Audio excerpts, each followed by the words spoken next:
Palm trees, some of the most beautiful and tropical appearing plants you can have in your landscape. Now on YouTube, if you search transplanting palm tree, you'll find that my videos are some of the most popular, and there aren't a whole lot of videos to work with. Now, if you were one of the people, one of my subscribers, perhaps one that mentioned an update video for transplanting palm trees, you may notice that several of the palm trees I planted are now missing. And there's a reason for that, because I learned a lot in the process of transplanting large stable palms and transplanting large palm trees in general. Unfortunately, we're not successful 100% of the time. But if you just consider the amount of resources that were available at the time when I started transplanting palm trees, you'll realize that it's still just a learning process, and I'm just here to try to spread as much of the knowledge I've gained as I can. Palm trees actually generate the largest seed of any tree species in the world, the coconut. But now they found another coconut that they call the double coconut, which they recently found was a totally separate species than the coconut. And bananas are not technically palm trees either. In fact, they're not trees at all. Bananas are a pseudo-stem on a plant root ball. And bananas aren't a fruit either. They're technically a berry because multiple bananas are generated from one flower. I just want to go through a few of the key things that I feel like were a major improvement to my success rate in planting palm trees. Palm trees will undergo a transplant shock. That's because palm trees are going to lose roots when you dig them up. So palm trees really don't benefit that much from pruning. That's why you'll notice this jelly palm, another fruit producing palm tree, hasn't been pruned. In fact, jelly palms produce a fruit that can be consumed by many other native wildlife, and that's why I leave it alone. Bats live inside of the natural petticoats created from palms, and sable palms tend to either lose or hold on to their boots. It's really a gamble. It's a toss-up. There's no saying whether a sable palm will hold on to its old seed pods or decide to shut them off like this one's done. Now this sable palm is my largest palm tree that I currently have on the property, height-wise. It's probably 35 feet tall.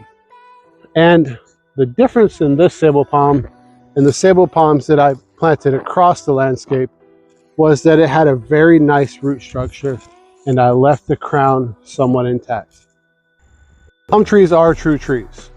They're trees because the definition of a tree is a certain diameter of woody material at a certain height, and many palm trees meet that requirement. However, not all palm trees do. There's palm grasses, and there's other types of palm trees that just never grow a woody trunk. And some palm trees that stay very skinny, like bamboo palm. And bamboo, which isn't truly a palm, it's more closely related to a grass.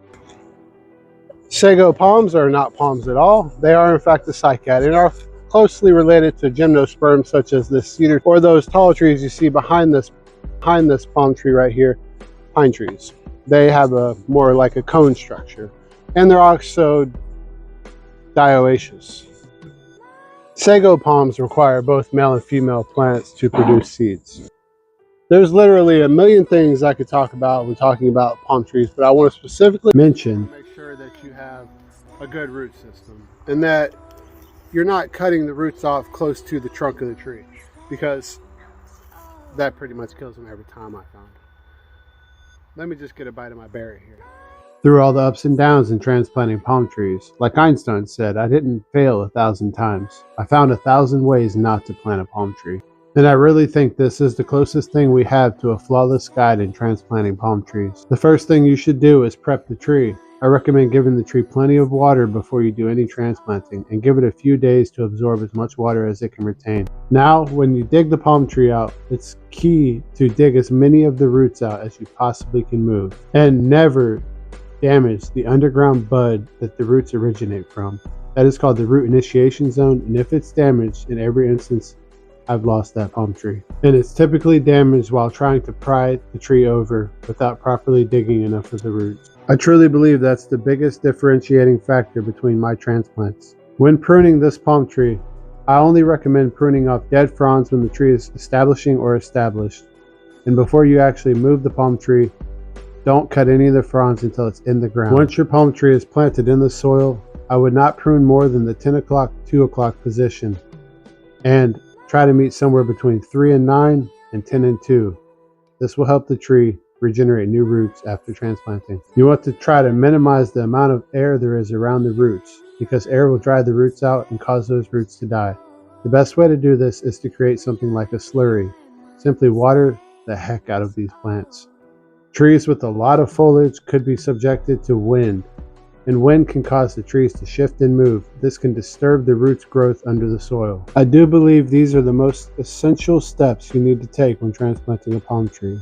And then after that, you want to look into my video that's coming out soon on maintaining your palm trees. Or if you want to see how to prune your palm trees, I'll post a link to that video right here at the top. And I talk specifically about pruning to the 3 and 9 o'clock position. I think the natural world is super important, and I'm trying to get this channel monetized, so if you could help me out just a little bit by hitting the like button and subscribe to this channel, I would greatly appreciate that. Let's save the trees. This is The Tree Life. I'm your host, Alex. Peace.